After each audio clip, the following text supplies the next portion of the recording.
الفاتحة.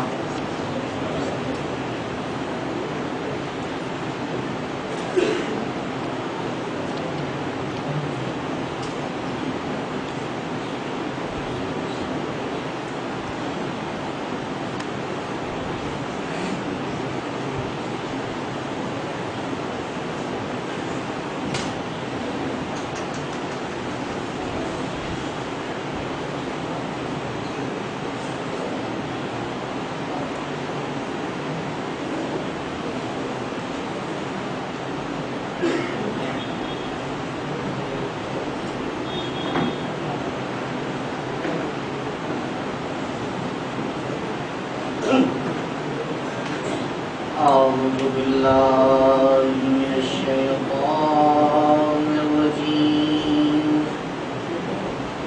بسم الله الرحمن الرحيم. الحمد لله على ما أنعم وله الشكر على ما ألهم وله الثناء بما قدم من عموم نعم ابتداها وسبوه آلاء أسداها وتمام منن غلاها والصلاة والسلام والتحية والإكرام على النبي المصطفى والرسول المجتبى الذي دنا فتدلى فكان قاب قوسين أو أدنى هو الذي سمي في السماء بأحمد وفي الأرضين بأبي القاسم المصطفى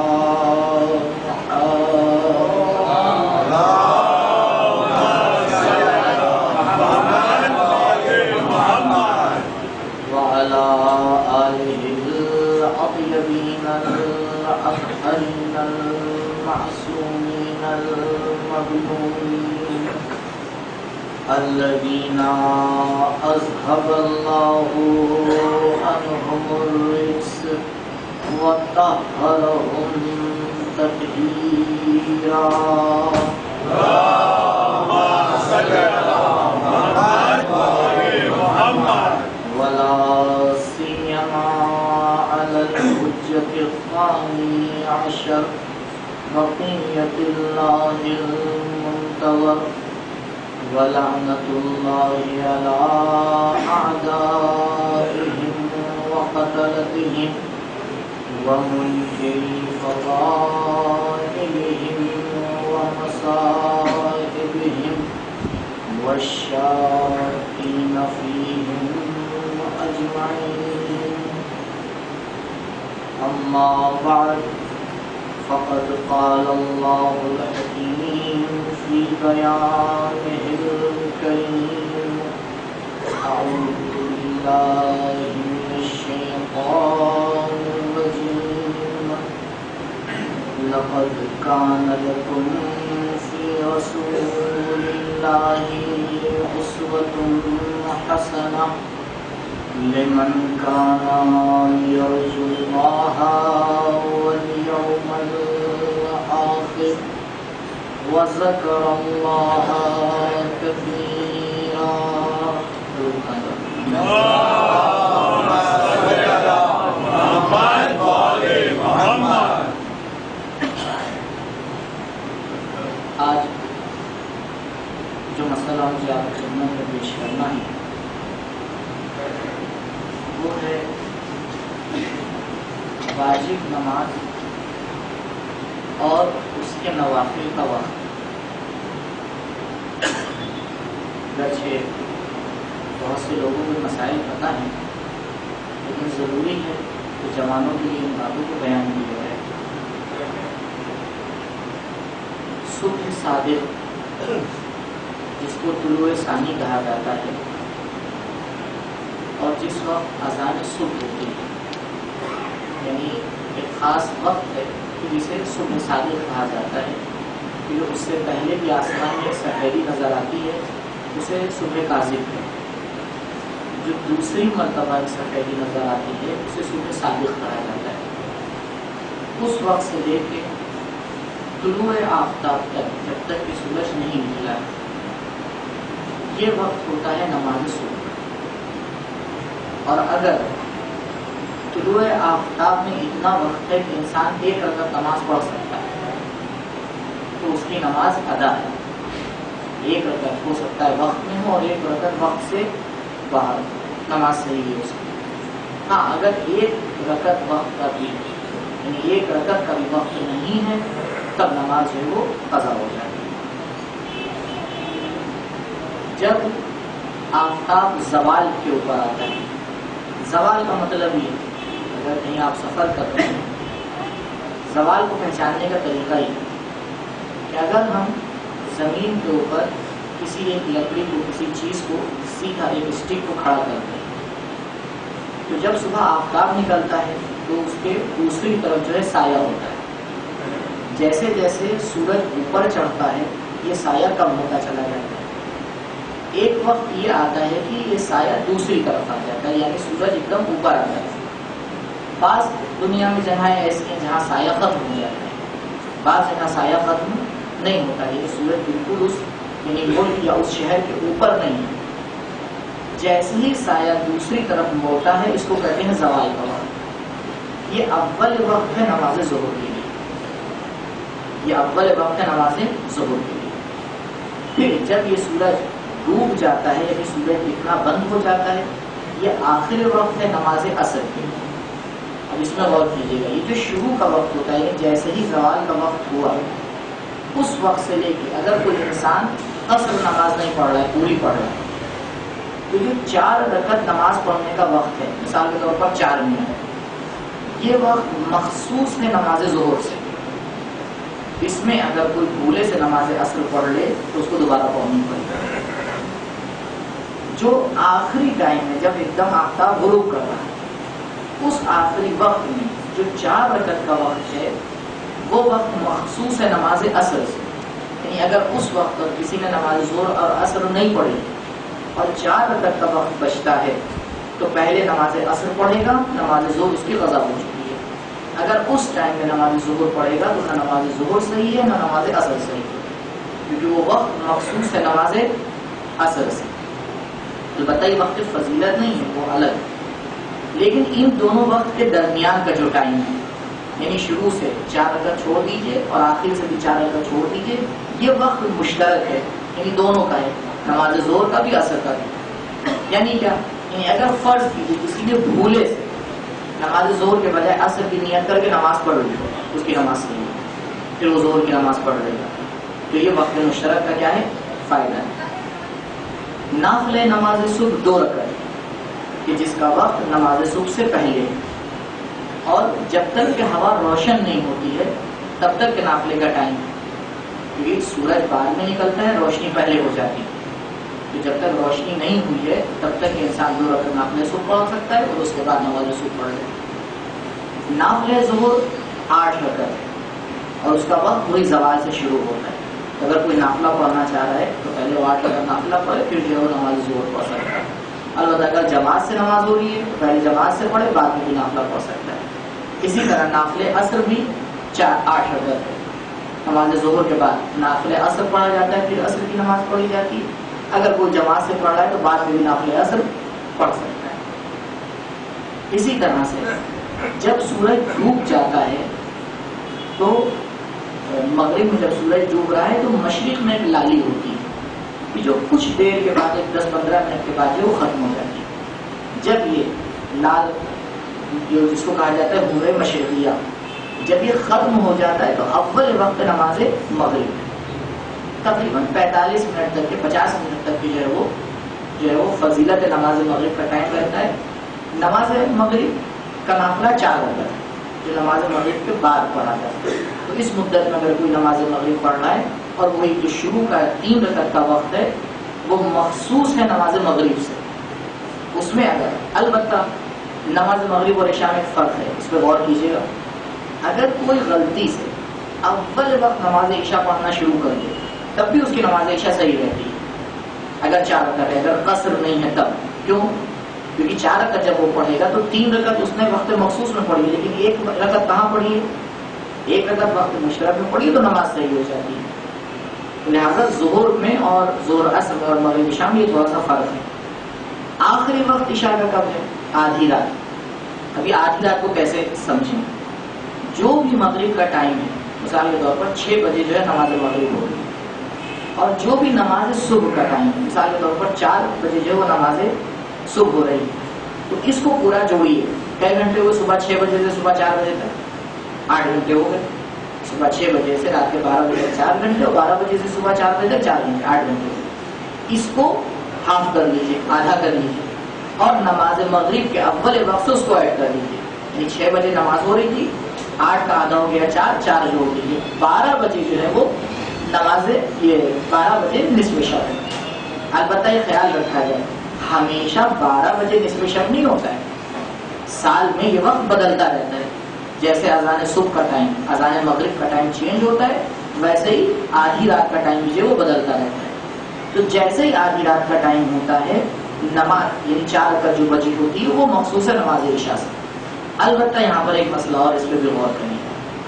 اگر کوئی نماز مغرب اور عشاء پڑھنا بھول گیا یا ایسی حالت میں تھا کہ نماز مغرب اور عشاء نہیں پڑھ سکتا، اس کے لیے نماز مغرب اور عشاء کا ٹائم اذان صبح تک کے ہے. یعنی اگر آدھی رات تک وہ نہیں پڑھ پایا تو یہ نہیں بس نماز قضا ہو گئی، نہیں، نماز آدھی رات کے بعد بھی نماز صبح تک وہ نماز مغرب اور عشاء پڑھ سکتا ہے. تو یہ نماز مغرب اور عشاء. عشاء کا جو نافلہ ہے وہ 2 رکعت ہے بیٹھ کر نماز عشاء کے بعد. تو یہ نماز ہے یومیہ اور اس کا نافلہ. ایک نافلہ اور ہے جس کو کہا جاتا ہے نافلے شب، جو نافلے شب جو 11 رکعت ہے. 11 رکعت میں 8 رکعت 2 کر کے جب پڑھی جاتی ہے اس کی نیت کی جاتی ہے نماز شب کی، پھر 2 رکعت نماز کی نیت کی جاتی ہے نماز شب کی، اور 1 رکعت کی نیت کی جاتی ہے نماز وتر کی.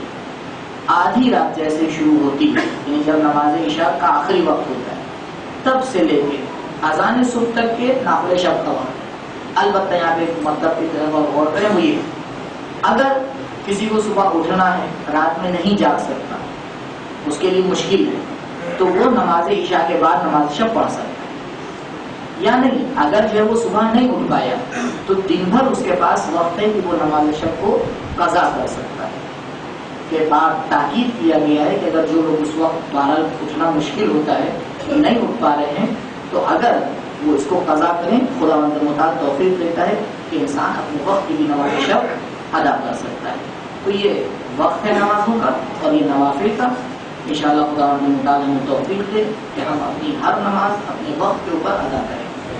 ایک مرتبہ درود پڑھیں محمد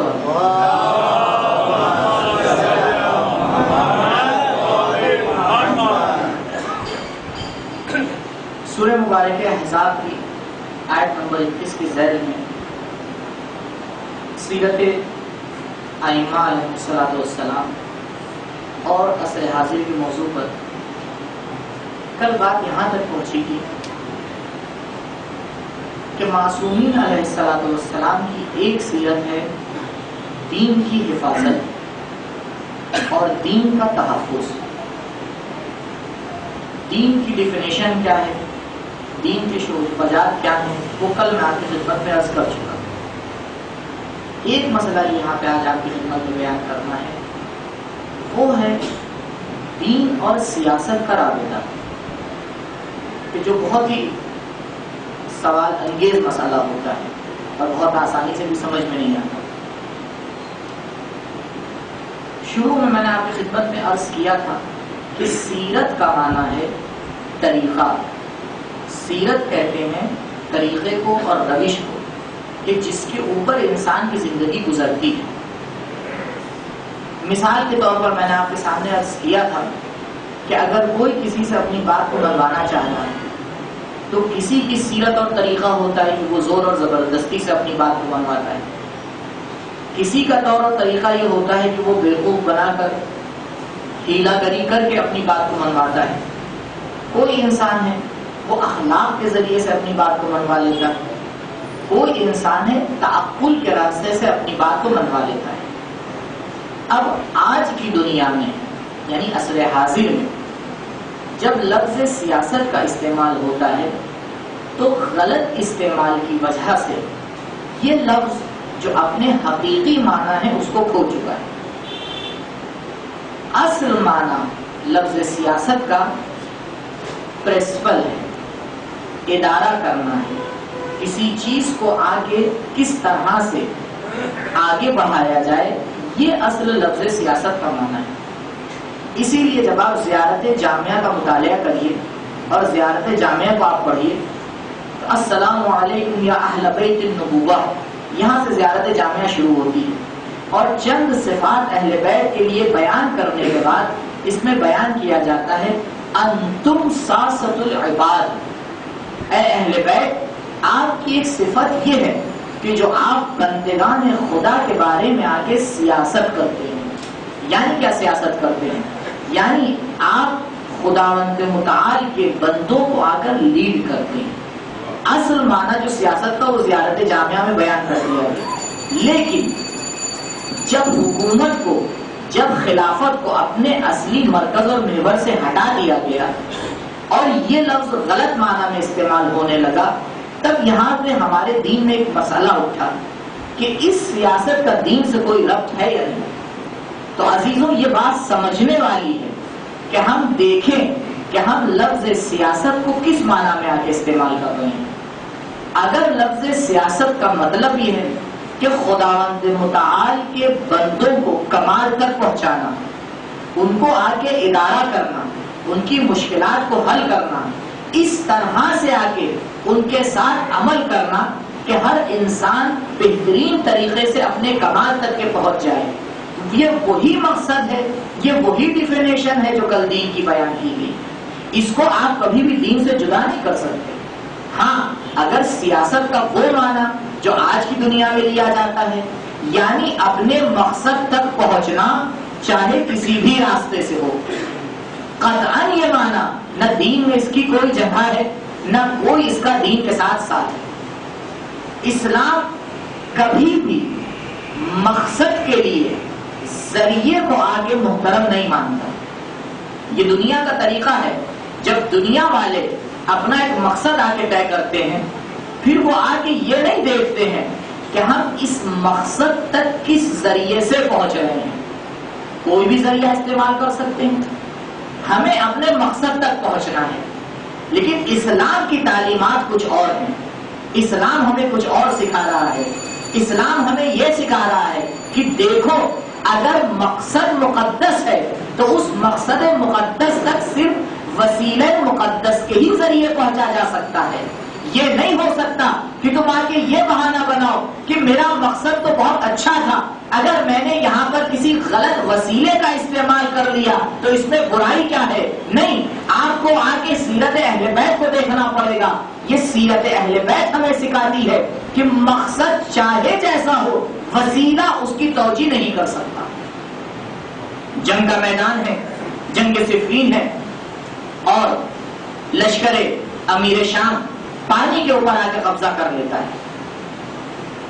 مولا کائنات کے چاہنے والے آگے بڑھتے ہیں اور پانی کے اوپر سے قبضے کو ہٹا کر پانی کو خود قبضے میں لے لیتے ہیں۔ اب ایک انسانی عقل آگے بڑھ کے بولتی ہے اور ایک دین کا اصلی نمائندہ آگے فیصلہ دیتا ہے۔ اب یہ لوگ جذبات میں آگے بڑھ کے مولا سے سفارش کرتے ہیں، مولا یہ وہی پانی ہے کہ جس کے اوپر ابھی تک دشمن کا پہرا تھا، ہم نے اپنی جان کی بازی لگا کر اس پانی کو واپس لے لیا ہے، اب لہذا ہم بھی وہی کریں گے جو یہ کر رہے تھے۔ کیا کریں گے؟ کہا ہم بھی انہیں پانی نہیں پینے دیں گے۔ کیوں؟ کیونکہ ہمارا مقصد نیک ہے.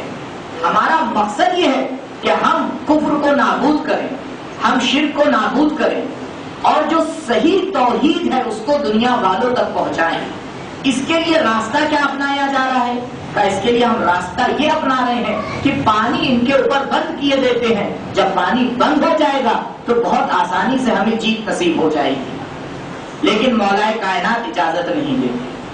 مولا یہی کہتے ہیں کہ اگر انہی نے پانی بند کیا تھا تو یہ ان کا طریقہ کار تھا. ہم خدا کی راہ کے اوپر عمل کرنے والے ہیں, ہم صراط مستقیم پر چلنے والے ہیں. یہ ممکن ہی نہیں ہے. اگر وہ غلط راستے کو اپنائیں تو ہم بھی غلط راستے کو اپنا کر ان کے ساتھ مل جائیں. درود پڑھیں پر محمد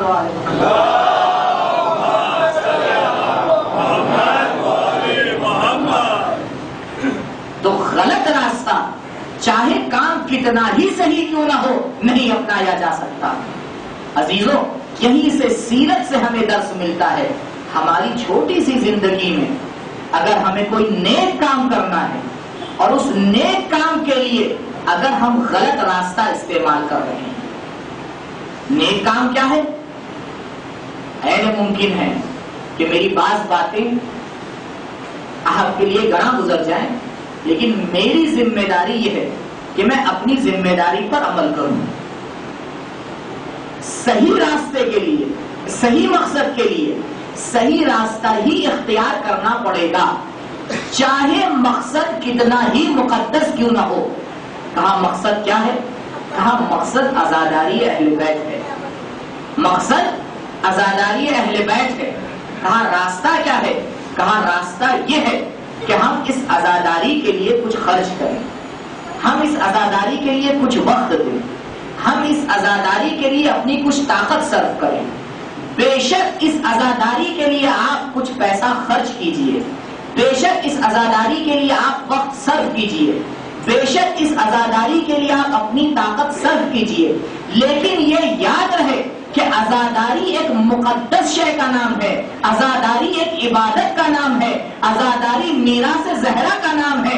اگر اس میں کوئی پیسہ لگے گا تو وہ پیسہ حلال ہونا چاہیے, اگر اس میں کوئی وقت لگے گا تو وہ وقت حلال ہونا چاہیے, اگر اس میں کوئی طاقت صرف ہوگی تو وہ طاقت صرف حقیقت ہونا چاہیے, وہ حلال ہونا چاہیے. کبھی بھی مرضی پروردگار کے خلاف چل کر رضا خالق کو نہیں خریدا جا سکتا.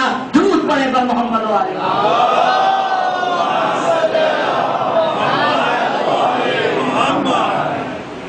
یہ بہانہ نہیں بنایا جا سکتا کہ ہمارا مقصد بہت اچھا ہے.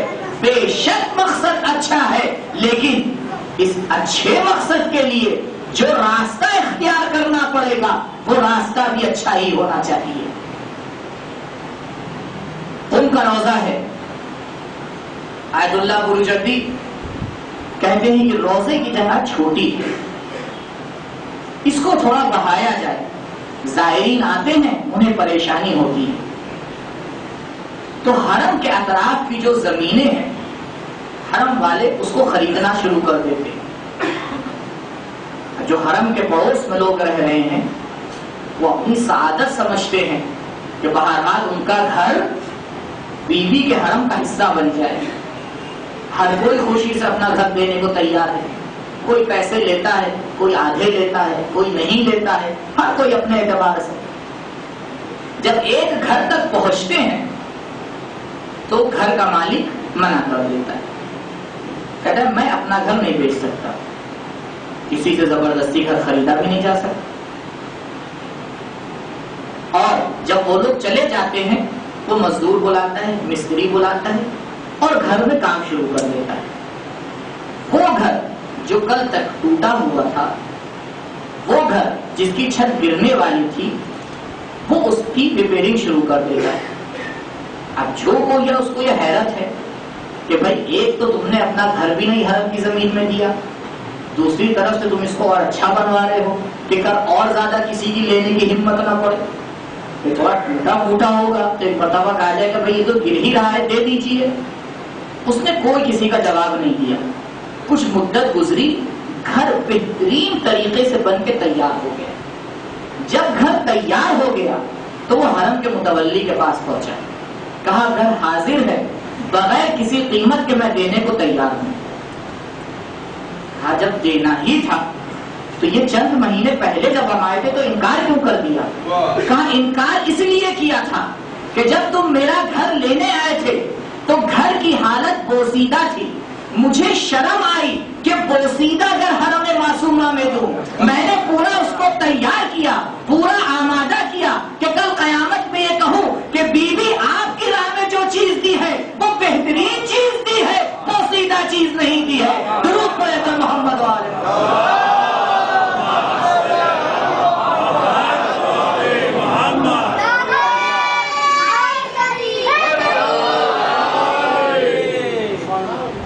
خدا کی راہ میں دیا جا رہا ہے وہ سب سے بہترین چیز دی جا رہی ہے، اس کو کہا جاتا ہے معرفت پروردگار، اس کو کہا جاتا ہے دین کی معرفت۔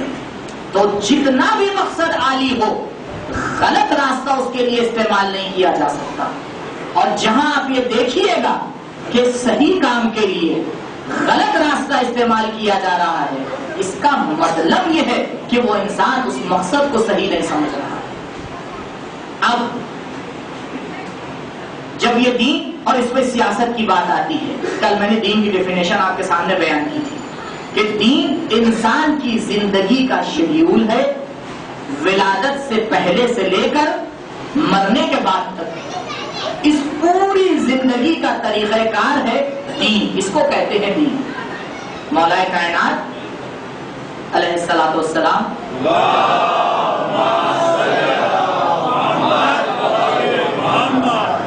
جب جناب مالک اشتر کو خط لکھتے ہیں، بہت ہی مشہور خط ہے آپ کا نہج البلاغہ میں، تو اس میں لکھتے ہیں مالک وہ دین جو ہوا اور ہوس میں گرفتار تھا،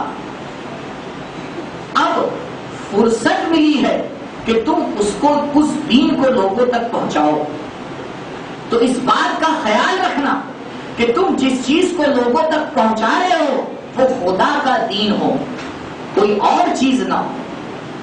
یعنی کیا؟ یعنی مولا یہ بتانا چاہ رہے ہیں کہ ہر زمانے میں دین کو پہنچانا آسان کام نہیں ہے، اور دین کی اہمیت کے لیے صرف ایک مثال دوں گا، پھر اپنی بات کو رفع دیتا ہوں، کیونکہ معاشرے میں جب تک انسان کو یہ نہ سمجھ میں آئے کہ دین کی اہمیت ہے کیا، وہ نہ اس کے اوپر عمل کرنے کے لیے تیار ہوتا ہے، نہ اس کے لیے قربانی دینے کے لیے تیار ہوتا ہے، نہ اس کے لیے پیچھے ہٹنے کو تیار ہوتا ہے۔ کیوں؟ کیونکہ اس کو یہ نہیں پتا ہے کہ دین کی اہمیت ہے کیا۔ بہت چھوٹی سی مثال ہے لیکن بہت عظیم مثال ہے۔ آپ دین کی عظمت کو سمجھنا چاہتے ہیں؟ آئیے کربلا کے میدان میں، کس چیز کو بچانے کے لیے امام کربلا آئے تھے؟ امام نے شروع سے بتا دیا تھا یا نہیں؟ جب آپ مدینے سے نکل رہے ہیں تو آپ نے بتا دیا تھا یا نہیں بتایا تھا؟ اور جتنے بھی راستے میں امام نے خطبے دیے ہیں، جتنے بھی آپ کے کلمات ہیں مدینے سے لے کے کربلا تک، آپ سب کا ایک بار ملاحظہ کر لیجیے، پتہ یہ چلے گا کہ امام کا مقصد دین کو بچانا تھا۔ یعنی دین کی کتنی اہمیت ہے؟ دین کی اہمیت اتنی ہے کہ اس کو بچانے کے لیے حسین جیسا انسان اپنا سر دے دیتا ہے۔ سر نہیں دیتا، بلکہ وہ چیز جو آپ نے بارہا جو ہے فضائل میں اس کو سنا ہوگا اور مسائل میں بھی اس کو سنا ہوگا کہ امام حسین علیہ السلام نے دین کو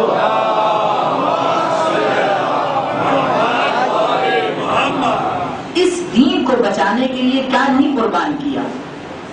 یہ ہے سیرت ائمہ علیہ السلام۔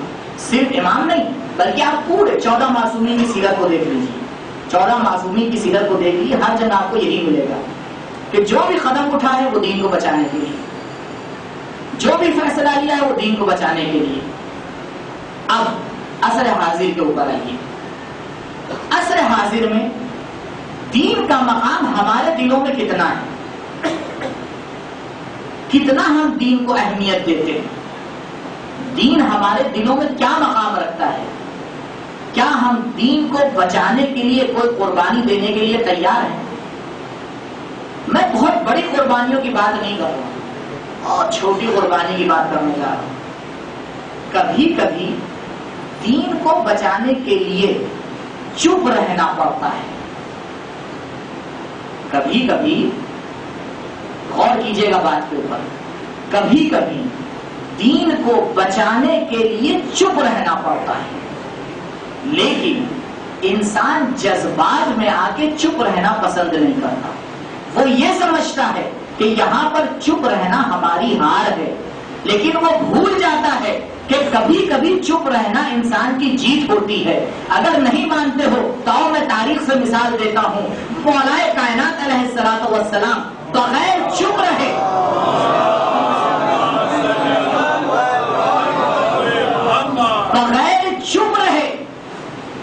اپنے ہاتھ کو ذوالفقار پر لے جا کر اگر ممکن ہوتا تو دین کی حفاظت کر سکتے تھے. نہیں, لیکن سیرت علوی نے ہم کو یہ سکھایا کہ دیکھو دین کی اتنی اہمیت ہے کہ تمہیں پورا صحیح سے سمجھنا پڑے گا. کہاں دین کو بچانے کے لیے گھر میں بیٹھنا پڑتا ہے, کہاں دین کو بچانے کے لیے صلح کرنی پڑتی ہے, کہاں دین کو بچانے کے لیے سر کو نیزوں پر چڑھانا پڑتا ہے, کہاں دین کو بچانے کے لیے دعا کا سہارا لینا پڑتا ہے, کہاں دین کو بچانے کے لیے سلاخوں کے پیچھے جانا پڑتا ہے, کہاں دین کو بچانے کے لیے مدینہ چھوڑ کے دور جانا پڑتا ہے, کہاں دین کو بچانے کے لیے لشکر کے ساتھ رہنا پڑتا ہے. یہ متعدد طریقے ہیں, مقصد ایک ہے, صرف دین کو بچانا ہے, کیونکہ ایسی امانت ہے جو الہی امانت ہے, ہر ہاتھ میں نہیں دی جاتی. خدا جس ہاتھ کو لائق سمجھتا ہے اس کو دین کی امانت دیتا ہے. درود پڑھے پر محمد والے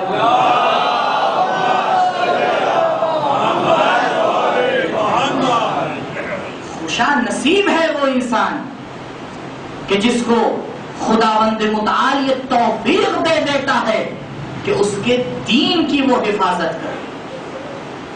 دین متعدد طریقے سے ہماری زندگی میں نظر آتا ہے, متعدد جلوے ہیں دین کے. عزاداری دین کا ایک جلوہ ہے, نماز دین کا ایک جلوہ ہے, عبادتیں دین کا جلوہ ہیں, ولایت دین کا ایک جلوہ ہے. یہ تمام الگ الگ جلوے ہیں دین کے. لیکن آج جب عصر حاضر کے اوپر نظر ڈالی جاتی ہے تو عجیب ماحول نظر آتا ہے. انسان دین کو بیچ دیتا ہے, قدم پیچھے ہٹانے کے لیے تیار نہیں ہوتا. ابھی کہا کیا جاتا ہے ہم دین کے محافظ ہیں. عجیب بات ہے. اب یہ جملہ سنیے گا حضرت کا, مولا کائنات علیہ الصلوۃ والسلام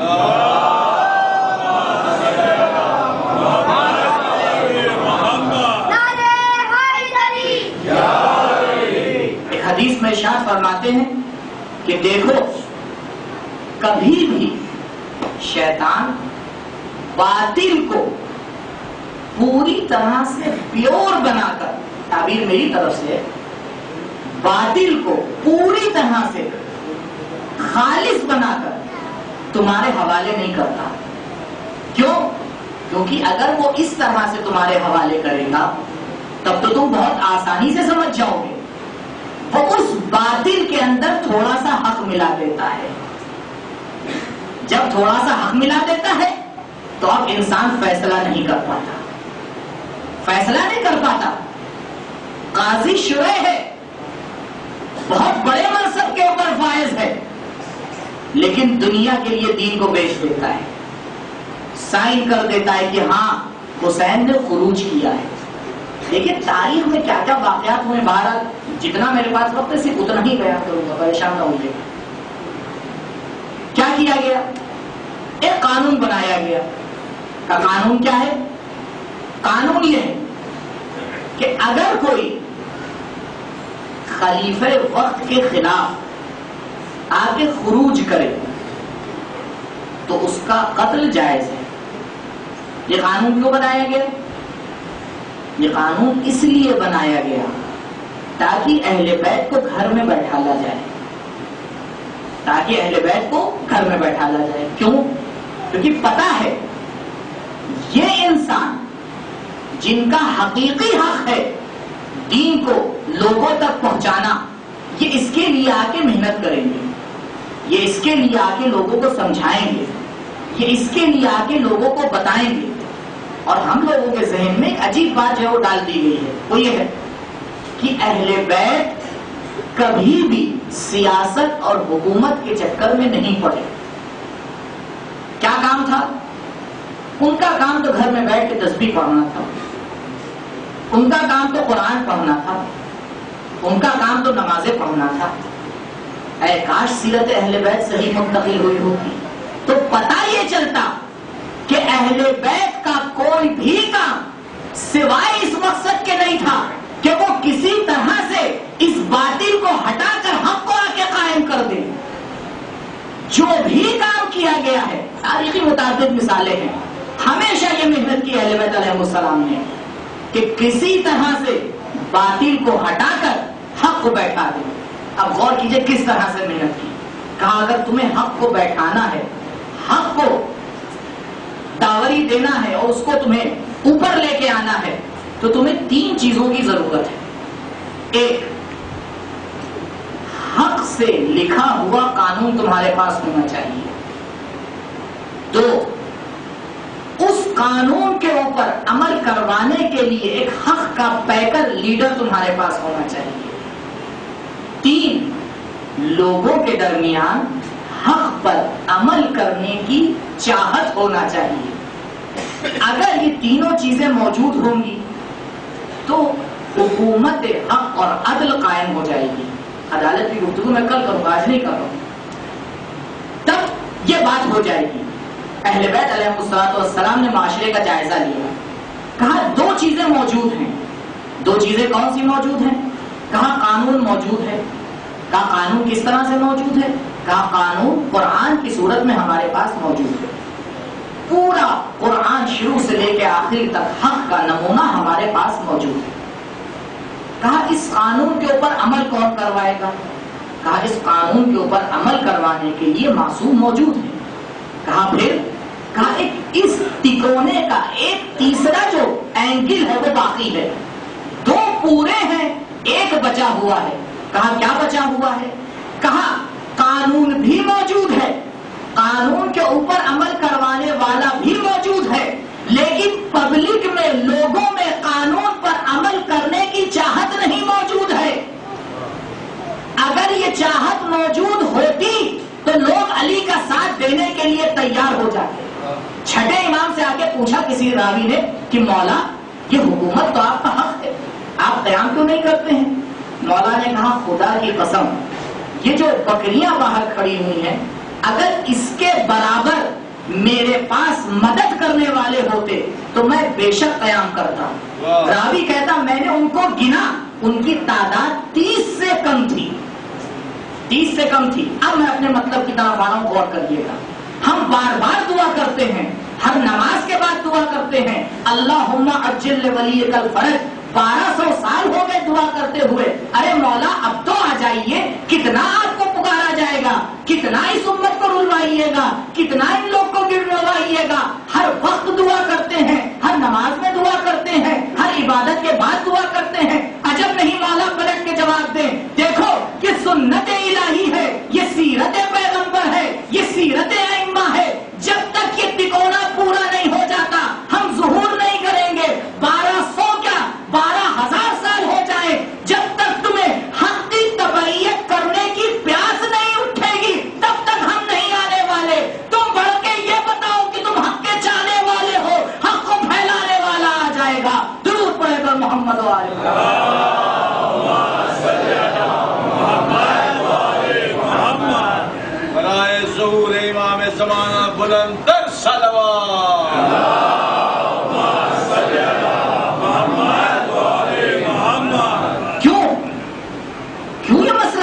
روشن نہیں ہوا ہے کیونکہ ہم نے دین کو نہیں سمجھا ہے. ہم یہ سمجھتے ہیں کہ دین محراب کی زینت ہے، ہم یہ سمجھتے ہیں دین ماہ مبارک رمضان میں آتا ہے، ہم یہ سمجھتے ہیں کہ دین جب حج کرنے کوئی جاتا ہے تب سے شروع ہوتا ہے. عجیب بات ہے، حاجی جب حج کرنے چلتا ہے تو اپنے پیسے کا خمس نکالتا ہے. اس سے پہلے مسلمان نہ تھے، کہا نہیں قبلہ اب حج پہ جا رہے ہیں حلال پیسے سے حج کر لیں. اچھا تو اس سے پہلے حرام پیسے سے سانسیں چل رہی تھی تو کچھ نہیں ہو رہا تھا. وہی جسم تو حج پہ لے کے جا رہے ہو یا جسم کا بھی خبز نکال دیا ہے؟ اس کا تو نہیں نکلا ہے، وہ تو وہی لے کے جا رہے ہو. تو ہم نے دین کو لا کر محدود کر دیا ہے محراب کے اندر، جبکہ ہم یہ بھول چکے کہ دین ہمارے لیے ہماری سانس سے زیادہ ضروری ہے. اگر دین کو بچانا ہوتا ہے تو سانسوں کو قربان کر دیا جاتا ہے، دین کو بچا دیا جاتا ہے. اگر انسان یہ سمجھے، آپ دیکھ لیں عصر حاضر کے تقاضوں کو. عصر حاضر میں کیا ہو رہا ہے؟ اگر دو بھائیوں کی لڑائی ہوتی ہے، دو چاہنے والوں کی لڑائی ہوتی ہے، تو میں نے کل آپ اس سے اشارہ کیا کہ بھئی یا دونوں باطل پہ ہوں گے یا ایک حق پہ ہوگا اور ایک باطل پہ ہوگا. اب جب ساتھ دینا ہوتا ہے تو انسان اپنی دوستی کو دیکھتا ہے، کون حق پر ہے نہیں دیکھتا. تو کیا ہمارے اندر حق اور دین کی تبعیت کرنے کی پوری طرح سے صلاحیت ہے؟ اگر ہے تو خدا کا شکر کریں، اور اگر نہیں ہے تو اس کے لیے کام کریں. کہیں خدا نہ خواستہ ایسا نہ ہو کہ آنے والا آئے اور ہم اسی طریقے کے اوپر عمل کرتے ہوئے نظر آئیں. کیوں؟ کیونکہ جب وہ آئے گا تو پھر رشتہ داریاں نہیں دیکھی جائیں گی، جب وہ آئے گا تو پھر دوستیاں نہیں دیکھی جائیں گی، جب وہ آئے گا تو مال و دولت نہیں دیکھی جائے گی. صرف ایک ہی پرچم لہرائے گا کہ جو دین اور حق کا پرچم ہوگا. اس وقت یہ سمجھنا بہت مشکل ہو جائے گا کہ ہم کس طرف جائیں. ہم دعا کرتے ہیں، بے شک دعا کرتے ہیں، لیکن دعا کے ساتھ دوا کی بھی ضرورت ہے، دوا کی بھی ضرورت ہے. امام رضا علیہ الصلوۃ والسلام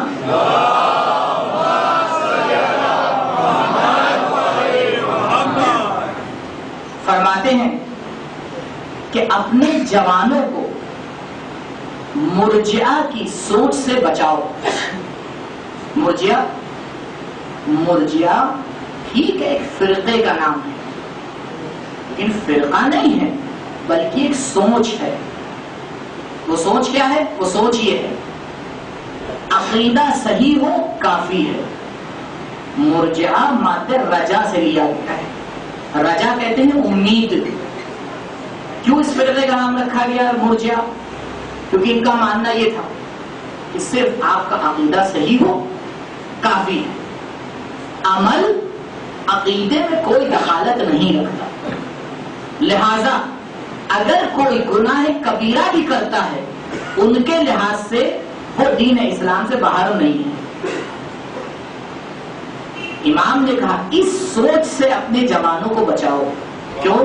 کیونکہ قرآن جہاں بھی دعوت دیتا ہے یا ایھا الذین آمنو، وہاں پر فوراً اس کے بعد عمل کی دعوت لا کے لگا کے بتا دیتا ہے کہ دیکھو ہم مرجئہ فکر والے نہیں ہیں، ہم وہ ہیں کہ جو کہتے ہیں وہ کر کے دکھاتے ہیں. تو امام نے اس وقت اس بات کو کہا کیونکہ پتا تھا کہ یہ فکر چلتی رہے گی، یہ فکر ختم نہیں ہونے والی، بلکہ یہ فکر 1200 سال گزرنے کے بعد بھی باقی رہے گی. جو فکر آ رہی ہے، جو بھی سوچ آپ تک بھیجی جا رہی ہے، ایک مرتبہ اس کے اوپر غور کر کے دیکھیں کہ وہ سوچ سیرت اہل بیت کے ساتھ مطابقت کر رہی ہے یا نہیں کر رہی ہے. فلاں مولانا صاحب کہہ رہے ہیں یا فلاں مولانا صاحب کہہ رہے ہیں، اعتبار نہیں ہے. صرف اور صرف اعتبار اس بات کا ہے کہ وہ سوچ اہل بیت کی سوچ کے ساتھ ملاپ کھاتی ہے یا نہیں. اگر فکر اہل بیت ہے تو اس کو بچانے کے لیے جان بھی قربان ہے، لیکن اگر فکر اہل بیت نہیں ہے تو اس کو چھوڑنا ترک کرنا واجب ہے، چاہے 10 سال اس کے اوپر عمل کر چکے ہو.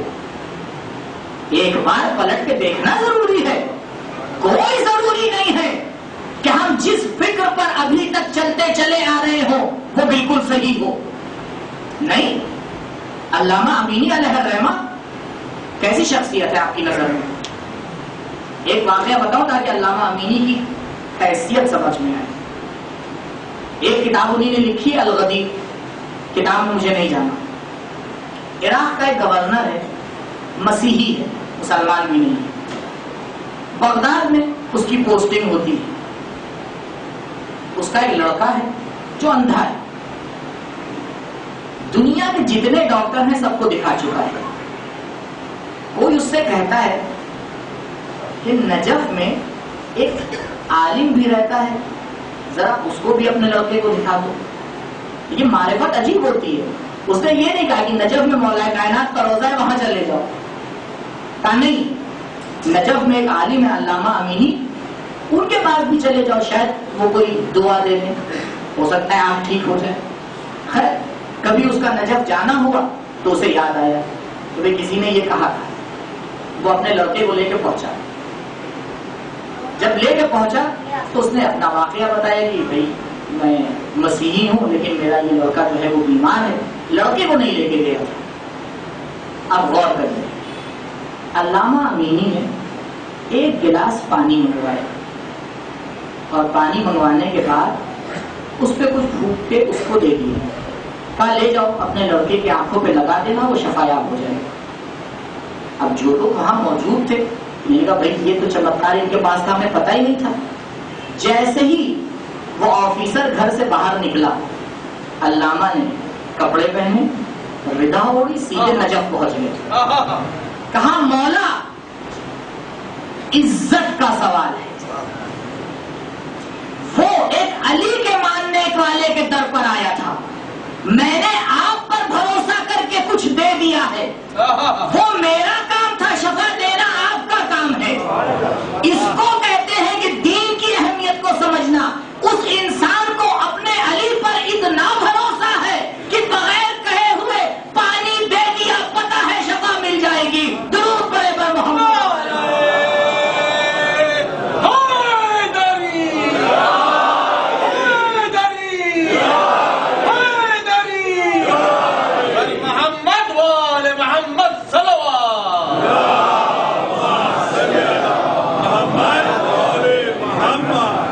شخصیت کا نام ہے علامہ امینی. اب دیکھیں کیسے یہ بن گئے. وہ فرماتے ہیں کہ میں 2 بار شیعہ ہوں. 2 بار شیعہ ہوں.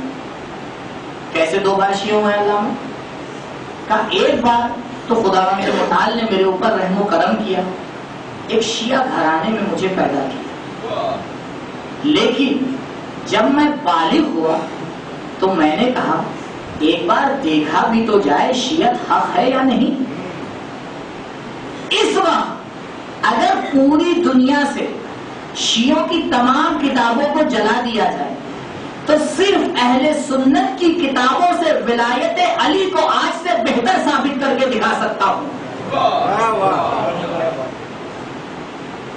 اسے کہتے ہیں مقام یقین, اسے کہتے ہیں دین کو صحیح سے سمجھنا.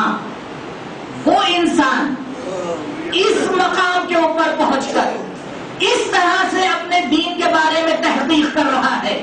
لیکن ایک عام انسان کہ جس کو نہ ابتدا کا کچھ علم ہے نہ انتہا کا کچھ علم ہے, دین کے بارے میں سوچتا ہوا نظر ہی نہیں آتا.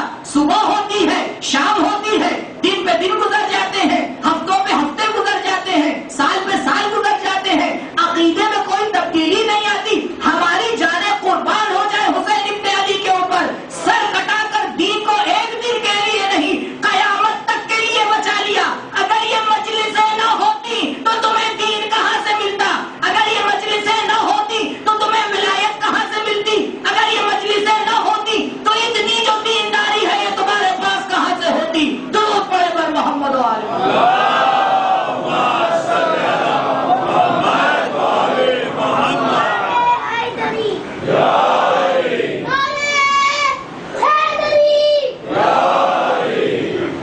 انتظام تو کر دیا, لیکن عزیزوں اس انتظام کے پیچھے ایک ذمہ داری چھپی ہوئی ہے.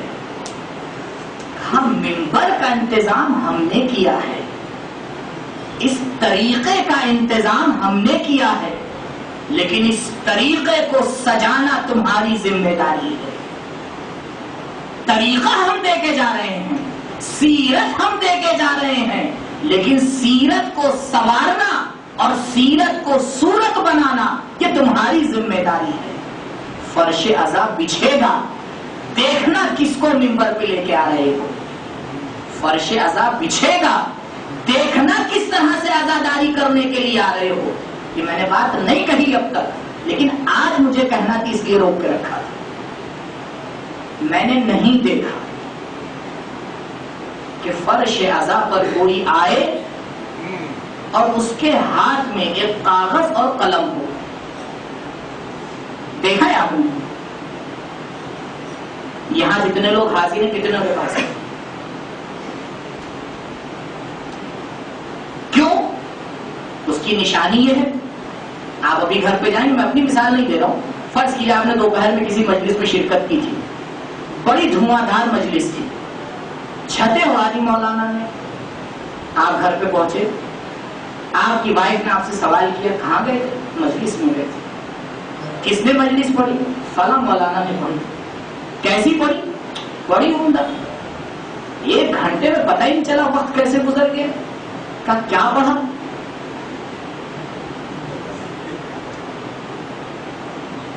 یہ نہ پوچھئے کیا پڑھا، یہ پوچھئے کیسا پڑھا. کیوں نہیں یاد رہتا کیا پڑھا؟ اب اپنی میں مجبوری بتاؤں.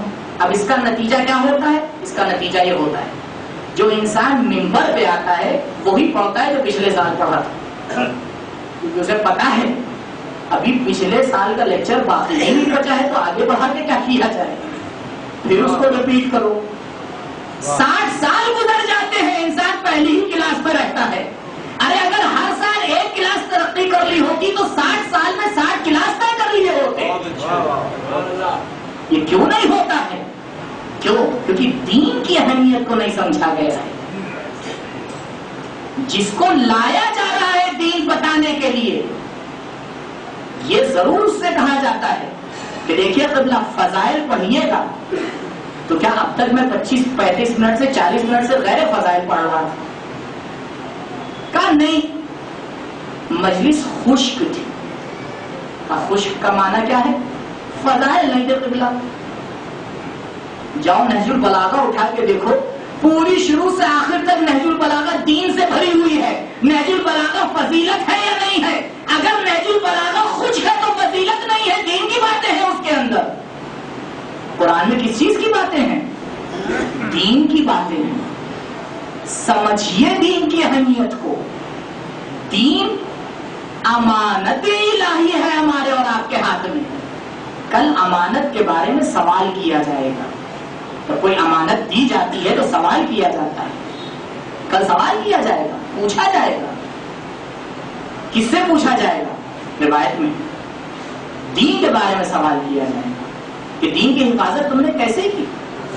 حفاظت کرنے کے لیے پہلا اسٹیپ یہ ہے کہ دین کو صحیح سے سمجھیں. دین کو کیسے سمجھا؟ کہا سن کے سمجھا. کس سے سنا؟ کوئی دلیل تھی، معتبر روایت تھی، معتبر بات تھی اور معذرت کے ساتھ.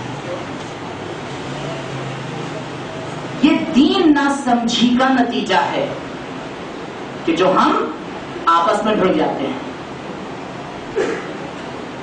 1,24,000 پیغمبر، امام خمینی علیہ الرحمہ کا جملہ ہے، فرماتے ہیں کہ اگر 1,24,000 پیغمبر ایک جگہ کے اوپر جمع ہو جائیں، ایک مسئلے میں آپس میں اختلاف نہیں کریں گے، لیکن 2 علی کے ماننے والے جمع ہو جاتے ہیں، اختلاف کیوں کھڑا ہو جاتا ہے؟ اس کا مطلب یہ ہے کہ ابھی دین کو نہیں سمجھا ہے. اگر دین کو سمجھ لیا ہوتا تو بہت ترقی ہوتی. اگر دین کو سمجھ لیا ہوتا تو بہت نورانیت ہوتی. اگر دین کو سمجھ لیا ہوتا تو بہت عروج ہوتا. اگر دین کو سمجھ لیا ہوتا تو کامیابی ہی کامیابی ہوتی. مولا کیوں یہ کہہ رہے ہیں کہ میں کچھ انسانوں کو دیکھ رہا ہوں کہ ملائکہ آسمان سے آ کر ان کے ساتھ مصافحہ کرنے کی خواہش رکھتے ہیں. یہ کون انسان ہے؟ یہ وہی انسان ہے جو دین کو سمجھ رہا ہے، اس کے اوپر عمل کر رہا ہے. جب اس منزل پر انسان آ جاتا ہے تو ملائکہ اس کے احترام کے لیے آسمان سے زمین پر آتے ہیں. درود پڑھے پر محمد و آل محمد.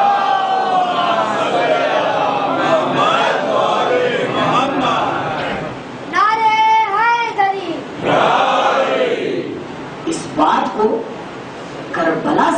کوئی نہیں سمجھا سکتا. کس طرح سے سمجھایا دین کو, کس طرح سے بچایا دین کو. کربلا ایک درسگاہ ہے.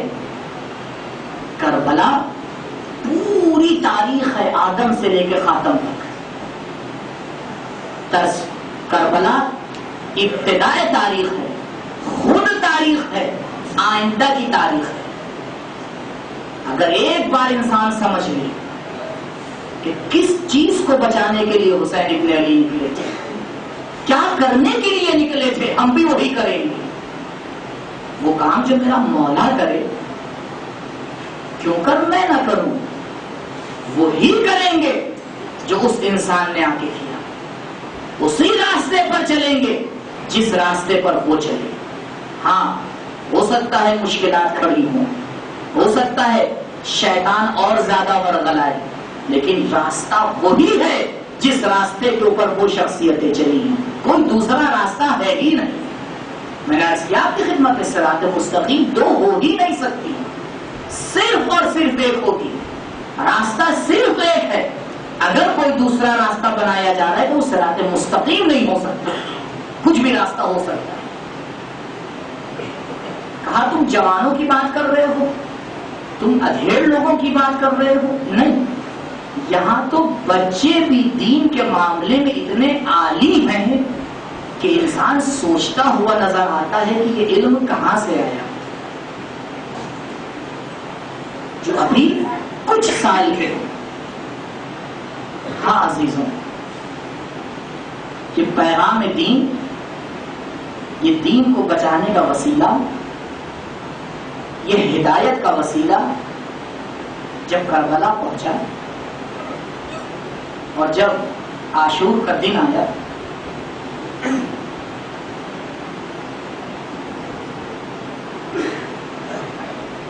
اصحاب ایک مقصد لے کے جنگ کے لیے جا رہے ہیں.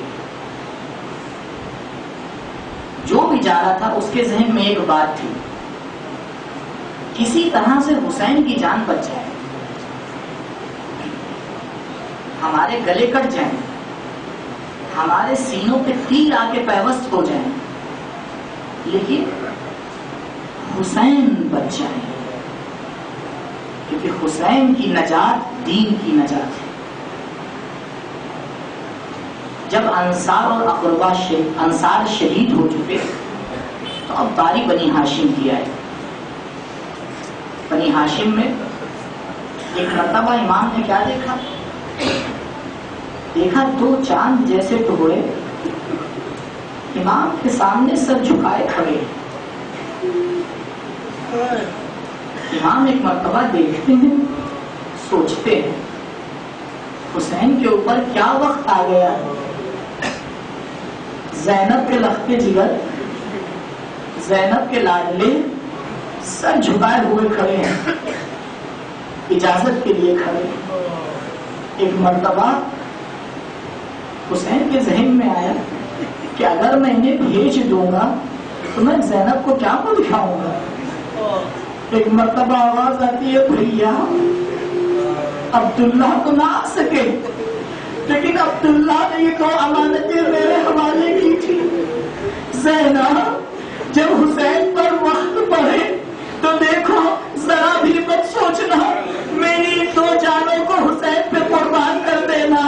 ہاں حسین اجازت دیتے ہیں, مقتل لکھتا ہے کہ جب یہ شہزادے گھوڑے پر سوار ہوتے ہیں تو ابھی سری قطار کم ہے کہ پیر رکاب میں بھی نہیں پہنچ رہا ہے.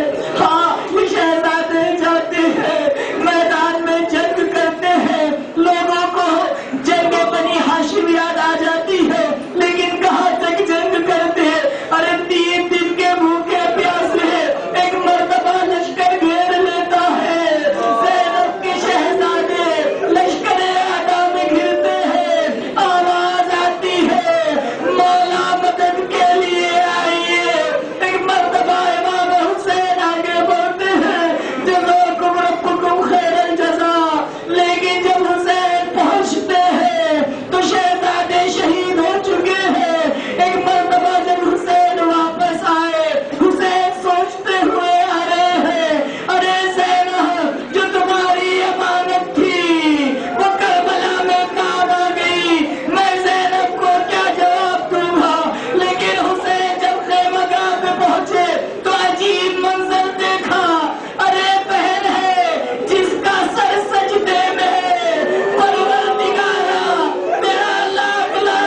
میدان شام پہنچتا ہے اور اسیروں کو رہا کیا جاتا ہے. جب اسیر رہا ہوتے ہیں تو سرحائے شہداء کو لایا جاتا ہے. ایک ایک سر آ رہا ہے, ایک ایک بی بی آگے بڑھتی ہے, ایک سر کو لے لیتی ہے. ارے کوئی اکبر کا سر لیتی ہے, کوئی عباس کا سر لیتی ہے. ایک مرتبہ دو ننھے ننھے سر آتے ہیں, آواز دی جاتی ہے. ارے کوئی ان سروں کی ماں ہے, کوئی آگے نہیں بڑھتا. لانے والا آواز دیتا ہے, شاید ان کی ماں مر چکی ہے. ایک مرتبہ زینب کے دل میں خیال آتا ہے, ارے کیا کہہ رہے ہو, زینب ابھی زندہ ہے. زینب آگے بڑھتی ہے اور وہ محمد کے سر کو لیتی ہے. ہاں, یہ کارواں آزاد ہو جاتا ہے, یہ کارواں مدینے پہنچتا ہے. بس عزیزو, میں اپنی منزل پہ آ رہا ہوں. یہ کارواں مدینے پہنچتا ہے. آپ کو معلوم ہے زینب نے گریہ کیا, زینب روئی, زینب نے ماتم کیا, لیکن زینب نے کس پہ ماتم کیا؟ زینب نے حسین پہ ماتم کیا.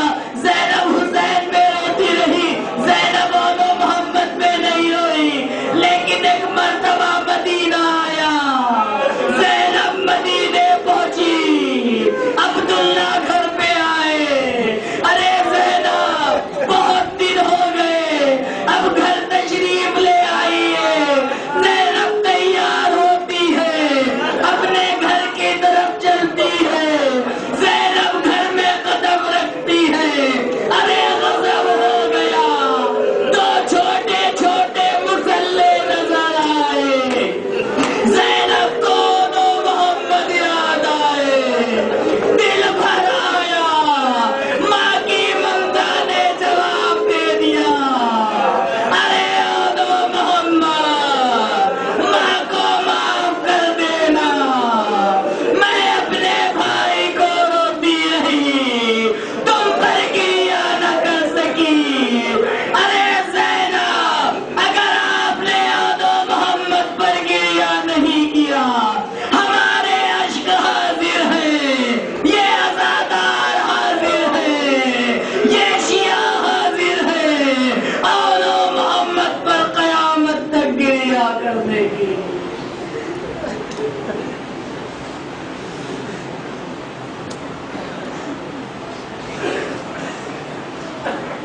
سيعلم الذين ظلموا أي منقلب ينقلبون إنا لله وإنا إليه راجعون رضا بقضائه وتسليما لأمره لا معبود سواك يا غياث المستغيثين اللهم تقبل منا إنك أنت السميع العليم بار الہ امام زمانہ کے ظہور میں تعجیل فرما. پروردگارہ ہمیں توفیق دے, ہم اپنا نام امام کے آوان اور اس کی فہرست میں لکھوا سکیں. پروردگارہ شیعیان حیدر کرار اس دنیا میں جہاں جہاں بھی ہیں, ان کی جان و مال و عزت و آبرو کی محافظت فرما. پروردگارہ جو بے اولاد ہیں انہیں اولاد کی نعمت سے نواز ہیں, جو صاحب اولاد ہیں انہیں توفیق دے اپنی اولاد کی صحیح تربیت کر سکیں. پروردگارہ اپنی امانت کو پہچاننے کی, اپنے دین کو معرفت حاصل کرنے کی, اس پر عمل کرنے کی نیک توفیق عنایت فرما. پروردگارہ جو مقروض ہیں ان کا قرض غیب سے عطا فرما. جو بیمار ہیں ان کی بیماری کو شفاء عاجل عنایت فرما. پروردگارہ ہماری زندگی جب تک باقی ہے, ہماری سانسیں جب تک باقی ہے, ہماری ایک دعا ہے ہماری ماں کے ظہور میں تعجیل فرما. ربنا تقبل منا انک انت السمیع العلیم.